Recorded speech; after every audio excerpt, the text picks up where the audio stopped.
All right, so the New York Mets stink right now. The Mets, a team that their season was seemingly over after an 0-5 start, that since improved to a 12-8 record, but has since fallen to 16-17, back to being below 500. We know I like the Cubs, and the Cubs, they are doing pretty well right now. They are contending for first place in the National League Central, which I think the Cubs could actually earn this year, and actually have a successful playoff run. And I am rooting for them as the second favorite team, and I am really excited about how hot the Twins have been getting. I think they could improve on their 2023 season, which was already their best season in their best season in 2 decades. Just looking at the fact they actually won a playoff game, won a playoff series, but the Mets just kind of stink right now.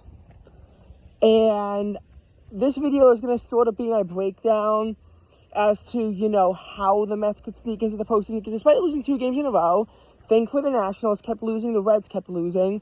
So technically it's a 4-way tie between the Padres, who technically have a better percentage just by playing more games. Padres, Reds, Nationals, Mets. It's technically a tie for the final wild card spot. The National League is ass right now. And I think the poor National League could help the New York Mets sneak into the playoffs. But it could help the Nationals or the Reds or the Padres as well. It's still early, but there are some concerns that I have with this. Namely, the last time you had a team that was this streaky at the start was the 2023 Phillies. And, besides the 2023 Phillies, the 2023 Miami Marlins were the only other squad that really had this shaky of a start that made the playoffs. And in the 2023 Phillies, yes, they made it all the way to the NLCS and finished with 90 wins. However, the Phillies, you have to understand, were a team that went to the World Series in 2022. So they already have a roster that's familiar with how to have bad starts, battle back, and be a successful championship contender. And the Phillies right now are the best team in the MLB, which, as a Mets fan, is going to make me upset. Even though I am an Eagles and 76ers fan, I never became a Phillies fan.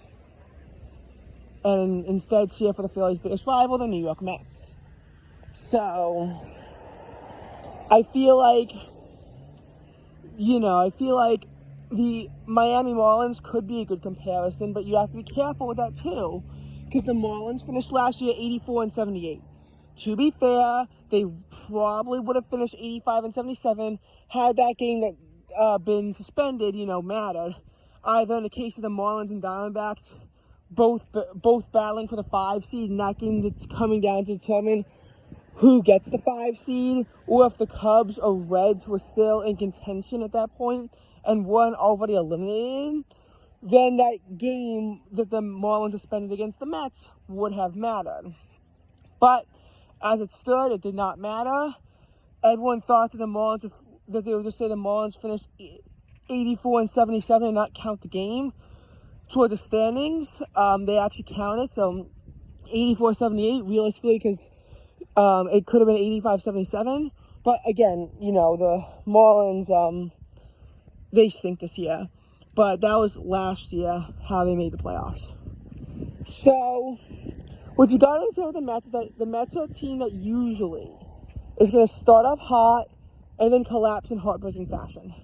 In 2021, the Mets made, unfortunate MLB history. They finished 77-85, and they led the NL East through August. At this point, I wasn't a Mets fan, because the part of me that had the part of me that made me a Mets fan going to Citi Field hadn't happened yet, or hadn't happened in years because of COVID. And I was honestly having the time of my life making fun of the Mets. I was almost thinking of becoming a Yankees fan at that point. But that never happened. And I feel like in that case, the Mets just absolutely choked on themselves and lost everything. 2022, this is when I started to actually become a Mets fan. They were having a successful season, and more importantly, I was actually going to Mets games and having fun and chanting and cheering along with the other fans too. But I don't know. The Mets that year, they actually had a successful season. They finished 101-61, which just in terms of wins, it was their second best season in franchise history. What a shame for it to end in the wild card round, though. And that's what the Mets did. They basically became a team sort of like the 2019 Saints, where they have an amazing season and it collapsed in the wild card round. That is still the most successful season to not end up in a divisional round, since the divisional round was put into place in 1995. I know the 2023 Rays tried to replicate that when they had 99 wins and also got out in a wild card round, but this was worse. This was a million times worse. Because the Mets, the New York Mets, had a series with the Atlanta Braves at the end of the year, in which case sweep the series and you clinch the NL East. Win 2 games and then you have to lose that while the Braves win out in order for the Braves to win a title. If you lose 2 games and win 1 game, because the Mets would still own a series tiebreaker over the Braves, if that happened, you still control your own destiny. As long as the Mets won equal to or greater than the amount of games than the Braves in the final series, you make the playoffs. And, of course, what actually happened was the New York Mets getting swept by the Braves, which basically meant that the Braves had to lose out while the Mets won out. That didn't happen, and so the Atlanta Braves won the NL East, relegating the Mets to the wild card round against the Padres, where the Mets wound up losing. So they had an end-of-season collapse. 2023, the Mets were just collapsed by June. They had a pretty good start, starting off 30-27. And after that, the Mets just shot the bed and finished 75-87, which again, because that's the suspended game of the Marlins, really could have been 74-88. The Mets have not won a playoff series since 2015. And, I mean, there's only so much you can hold on to as a Mets fan. The Mets have never made the playoffs 3 years in a row. Never made the playoffs 3 years in a row. And the Mets are a team that's going to go on these, very long droughts of success, like the Mets. Yes, they made the playoffs in 2015 and 2016. But you have 2022 after that, and before that, you have to go all the way to 2006. Before that, 2000. I mean, 1999 and 2000 were the only other times I can remember where the Mets actually made the playoffs in back-to-back years. The Mets just don't make the playoffs very often. It's unfortunate, but they really don't make the playoffs very often. So, that's what you got to think about, is how 2022, the Mets really had a golden opportunity they completely squandered just by virtue of getting into the playoffs and actually being able to compete for a World Series title. Now, for the Mets right now, so they finished April 15-14. That's not comforting considering how in 2023 they, I think, started April off 15-12 and then collapsed. But you gotta think that this year is gonna be different. Everyone is saying how the Mets are gonna become sellers at the trade deadline. I sort of doubt that. But it really depends on how the season's going, because if they have no chance for success, then yes, the Mets will become sellers, but they'll become buyers if they're a team that's on the fringe that has a chance, because then they'll want to stack up their team. As of right now, Pete Alonso, who was an All-Star 3 of his 5 years, has been playing like absolute garbage. He has cost us games too. If he had just slid into home base, feet first, the Mets could have won that game against the Chicago Cubs if they lost 1-0. I mean, it was bad. It was, bad, kind of bad. And again, I'm not going to complain too much because it is my second favorite team, but I still want the Mets to succeed. And you just look at it, and they were a team that was 12-8, fell into a streak of losing 5 out of their 6 games, and since being 12-8, they went 4-9.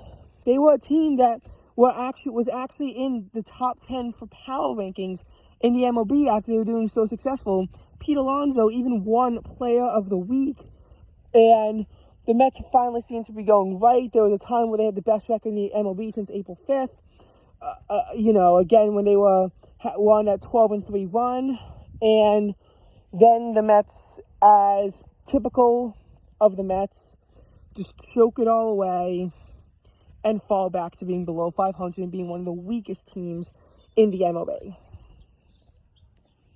And it's like, you got to think about for the Mets too, is they were beating teams that were at least good when they came to the Mets. The Mets had 5 series wins in a row of teams over 500.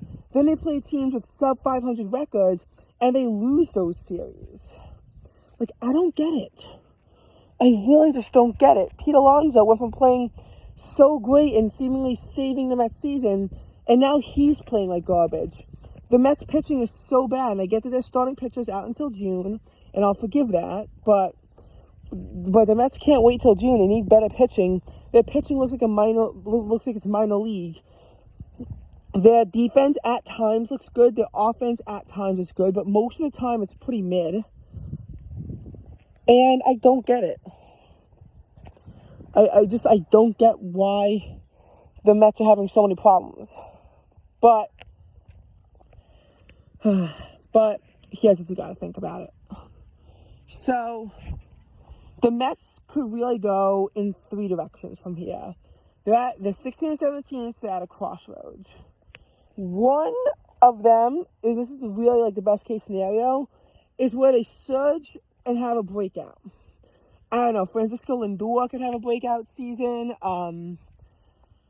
Nimmo could have a breakout season. I don't know why they put Mark Vientos back in the minor leagues, because he's actually better than Marte, but whatever. One of these guys could have a really big breakout, either on the offensive or defensive side, that could help the Mets. In that case, I see the Mets ceiling being about 89 wins. Don't think they could get to 90, but this is a case where the Mets could realistically not win the division, because the Phillies and Braves are the only ones seriously contending for that, but possibly get a number 4 seed out of it and host the wild card round. Though I think that if the Mets make the playoffs, even under the scenario, they'll still realistically be like a 5 or a 6 seed that has to play the wild card on the road and only gets a home game at Citi Field if they can win that series. I think that in the case that that happens, the Mets have a ceiling of about 89 wins if there's a big breakout that occurs. Now, for the case where they could catastrophically implode like they do every year, there's problems with the management. I mean, a big reason why the Mets were so successful in 2022 was because the manager won NL Manager of the Year.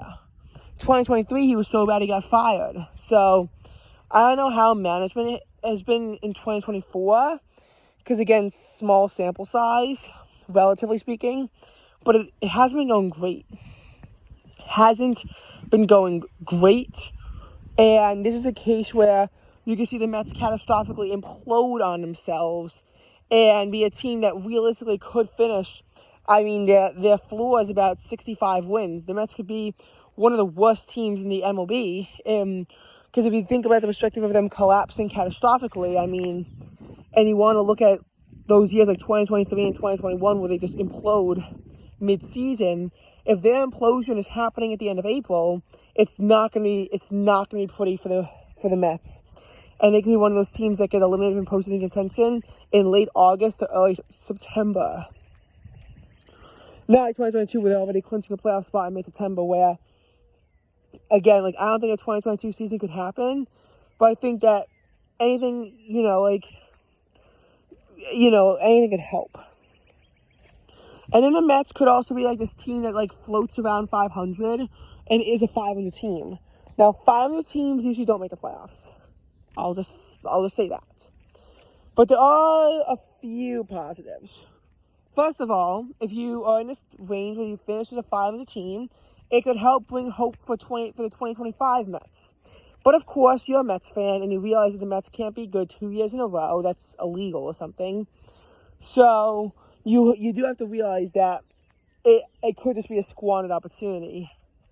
But of course, teams that float around 500, you could be a team that is floating around 500 and they can get to the 83, 84, 85 win mark. And 83 and 84 probably can't get you to the playoffs. But 85 wins might be able to get you into the playoffs and sneak you in as a 6th seed. And in that case, once you're in the dance, you're in the dance. And at the very least, you at least get to raise a banner for the 2024 Mets. I mean, like, I don't want to say all hope is lost yet, because realistically, hope is not fully lost yet. You think about it, and you think about where you are, and it's around the equivalent of week 3 of the NFL season, or early on, and we've seen crazy things happen. We saw the Chicago Cubs last year, which, again, my second favorite team, and it was really nice to see them going from 45 and 51 into going on this amazing 8-game winning streak, going above 500, and never falling below since. Now, I get that the Cubs collapsed at the end of the season. They were 76 and 64 and had a chance to win the NL Central title, and at the very least controlled their own destiny to get to the 5 seed, and they absolutely blew it and went 83 and 79 and missed the playoffs by multiple games. That being said, look at how the Cubs are doing this year. The Cubs are the 2023 Cubs transformed, a very weak Cubs squad into ones that, could be contenders in the future. If the Mets go on a similar trajectory to that, again, the 2025 Mets could be something that we could actually look forward to.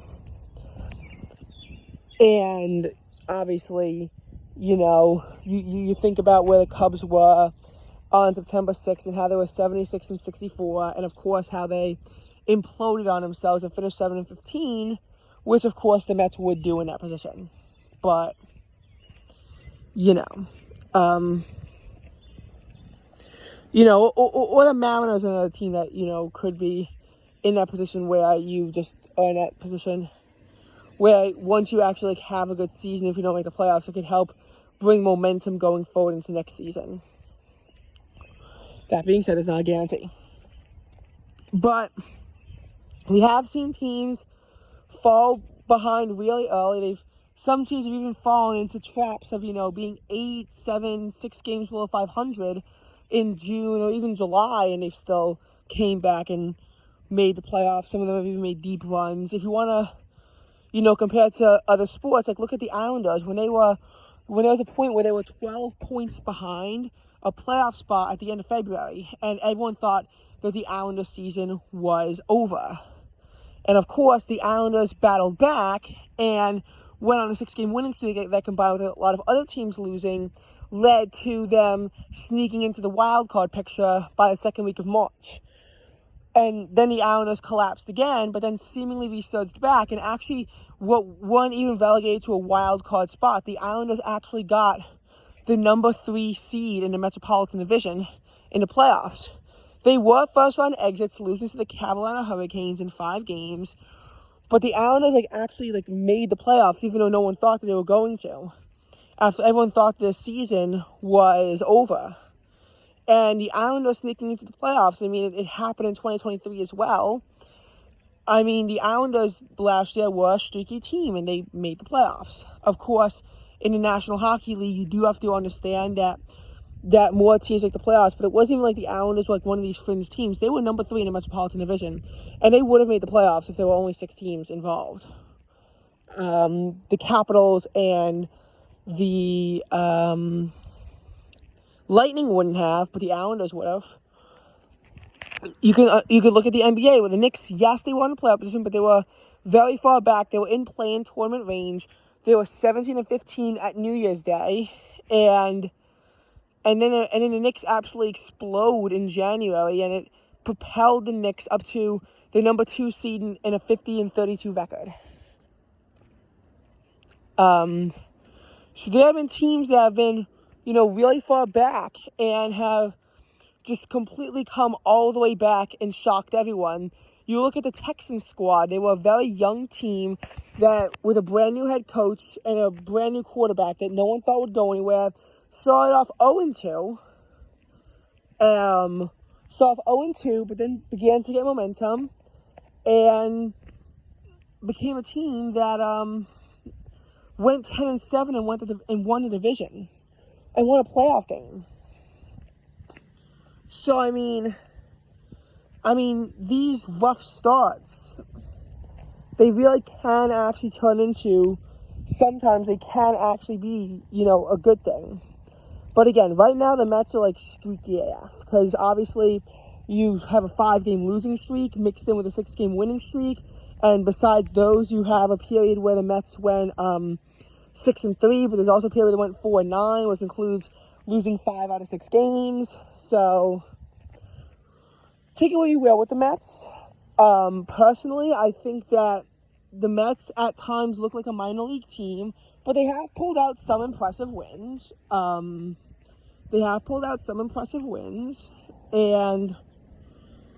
they're a team that just has to pick up momentum. They have to pick up momentum if they want to sneak into the playoffs. People were saying that the Mets would probably be one of those teams where they'll be on the border for playoff contention, but ultimately it will be a positive step forward after, 2022 was a massive step forward, but then 2023 was 2 massive steps backwards. But I don't know. All I'll say is this, Pete Alonso has to stop playing like absolute dog shit. Everyone else has to step up, both on the offensive and defensive side. The pitching in particular is going to an improvement, because obviously a home run, no one can stop that. The Mets need to be getting more home runs, so their hitting has to be improved. And they just have to stop hitting, short. They have to stop trying to, land it just past the first baseman. The Mets have to realize that's not going to work, and that's not a winning strategy. But believe me, I think the Mets actually have a chance. They're right there in the thick of things. All they need realistically is just like a day off, talk things over, and obviously things are going pretty badly for the Mets, but as long as they don't catastrophically implode on themselves, then they should be fine. I know by saying this that they're going to catastrophically implode on themselves, but the Mets have a realistic chance of doing something. Obviously, in a season, it's going to be ups and downs. There's going to be good periods and bad periods. There's going to be times where the Mets fall into these long losing streaks, but I feel like, there's a chance of some success. And that's about that.